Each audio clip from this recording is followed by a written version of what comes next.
Muy buenos días, tengan todos y todos ustedes, bienvenidas y bienvenidos al Instituto Nacional Electoral, la Casa de la Democracia, 15 días, como nos recordaba Marcelo, del inicio del Mundial, a 31 días de la realización de la jornada electoral más grande de nuestra historia, y a 28 días, 4 semanas justas a partir de hoy, de que concluyan las campañas electorales. Agradezco a todas y a todos ustedes el interés y particularmente la disposición del medio de la demoscopía, de los especialistas en temas político-electorales, de la academia y de los medios de comunicación, su participación en este foro. Como decía, 31 días de la jornada electoral más grande de nuestra historia y en una contienda que cada vez más está llena de encuestas y sondeos de todo tipo, tal vez menos que en otras ocasiones, como Marcelo recordaba. Me parece que no podría ser más oportuno debatir el rol de las encuestas electorales, sobre todo ante los cuestionamientos que ha provocado en algunos casos la falta de precisión que se ha acusado adolece el gremio en los últimos años y sobre todo en los que se han considerado como esos ejercicios emblemáticos, digámoslo así, que están en el centro de la discusión en torno a la relación, al papel que juegan las encuestas durante los procesos electorales de 2000, particularmente 2016, año complejo para el rol de las encuestas en democracia, año de grandes discusiones, el año del Brexit, del plebiscito de la paz en Colombia y de la elección presidencial de los Estados Unidos. Para empezar, permítame hacer un posicionamiento telegráfico, sin duda, en obviedad del tiempo. Es indudable que la demoscopía constituye el ejercicio del derecho a la información de las y los ciudadanos y que mientras más rigurosos sean sus estudios, más contribuyen al conocimiento de la sociedad y a la recreación de la vida democrática. Es una declaración de principio que me parece es importante como autoridad electoral plantear ante ustedes en el arranque de este foro. En este sentido, desde mi perspectiva, lo que no puede estar a debate, me parece, es el tener o no tener encuestas, como algunos eventualmente han incluso llegado a sugerir en los procesos electorales. En todo caso, creo que el cuestionamiento más afortunado es qué tipo de encuestas necesitamos y queremos. Y la respuesta o respuestas, en plural, a dicha pregunta, me parece que podría ser una de las aportaciones precisamente de este foro a los estudios de opinión, a la interpretación, al juicio que sobre los mismos se tiene de cara a los procesos electorales que están en curso. Y mucho me temo que esas respuestas en buena medida nos van a llevar a un terreno fangoso, complejo, mucho más complejo, que es el de la cultura política que existe en nuestros sistemas democráticos. Si hacemos un somero repaso de lo sucedido en las últimas 2 décadas, en el gremio de la demoscopía veremos una paradoja muy similar a la que adolecemos o a la que enfrentamos las autoridades electorales. Con los años se han venido perfeccionando los métodos, pero cada vez más se enfrenta a un escrutinio cada vez más exigente de parte de la ciudadanía. Algo similar, decía, nos sucede a las autoridades electorales. Pese al robustecimiento de nuestros procedimientos, seguimos enfrentando cuestionamientos como si el conjunto de herramientas que ha venido modelando la construcción de nuestra todavía deficitaria, si se quiere, democracia, se hubiera paralizado en la década de los 90, y en buena medida eso ocurre gracias o en razón del déficit de cultura cívica que padecemos en muchos sentidos y de comprensión y asimilación de los fenómenos políticos que padecemos en el país y en el mundo. En efecto, si comparamos los estudios de opinión serios y las interpretaciones de las encuestas que se están realizando en 2018 con las que realizaba el gremio en la década de los 90, con a partir de aquel primer uso, célebre primer uso de las encuestas en materia electoral, cuando en 1988 el primer ejercicio documentado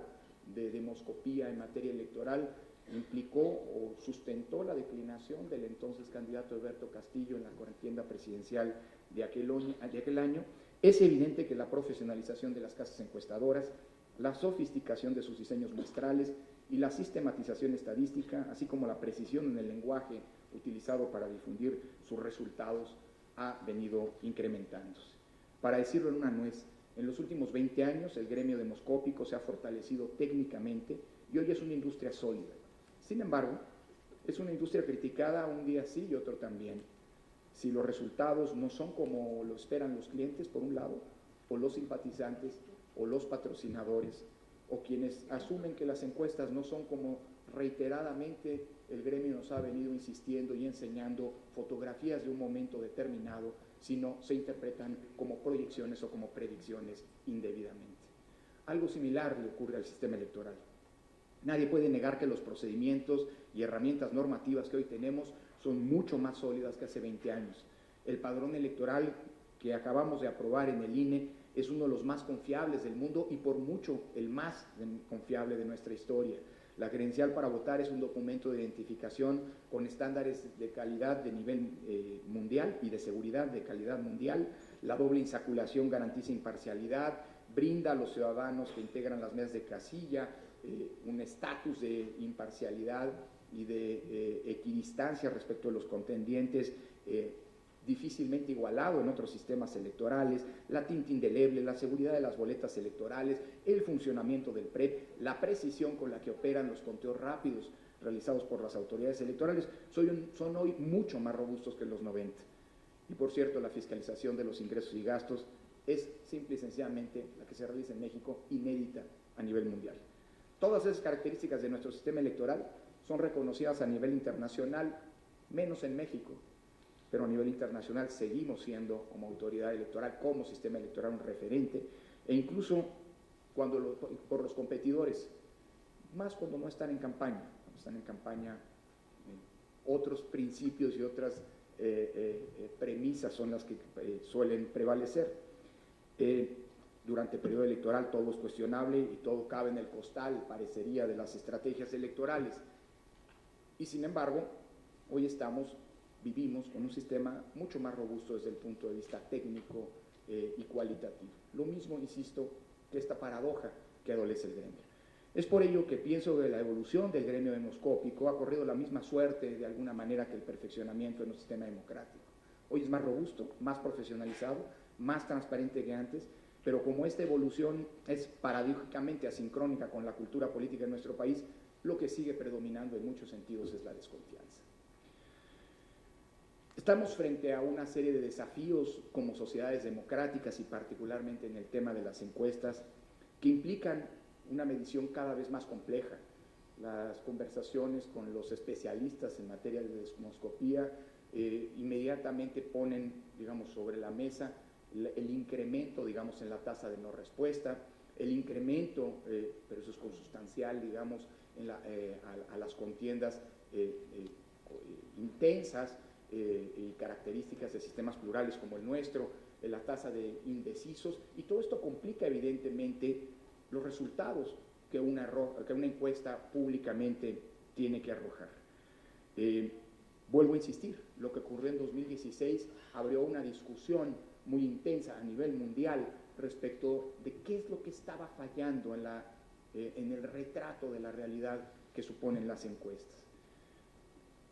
Por otro lado, me parece que es importante en ese contexto, ante este ambiente todavía caracterizado por la difusión de la desconfianza, el que sigamos robusteciendo dos grandes planos. El primero es el del análisis, la discusión, como estos seminarios, estos foros que ya han cobrado carta de naturalización en el INE y que evidencian una alianza estratégica para tratar de comprender mejor nuestra realidad y los desafíos que enfrentamos entre la autoridad electoral por un lado y el gremio de la demoscopía por el otro, y por otro lado, en segundo nivel, el incrementar la importancia